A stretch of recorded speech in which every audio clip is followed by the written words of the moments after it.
Vibe.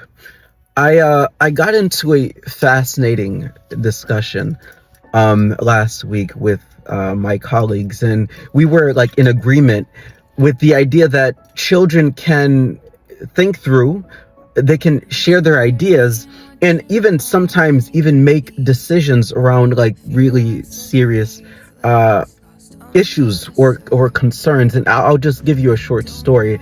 So when I was, I want to say 14 or 15 years old, the dog I had at the time had cancer, and we had to bring her to the veterinarian. And when I was at the veterinarian with my mother, I was kind of holding most of the conversation, and kind of translating that to Haitian Creole to my mother.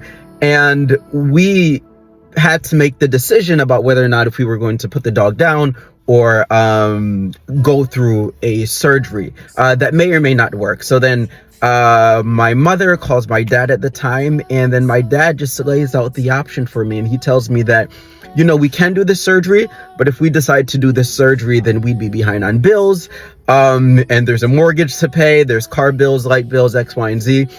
And I will actually make that decision. I will decide to be behind on bills, but just know what the consequences are. Or you can also decide to put the dog down, but I'm not going to tell you to make the decision, what decision to make. You can make that decision. And then eventually I sat down with my mom and the veterinarian, and then my mom never pressured me, never tried to sway me one way or the other.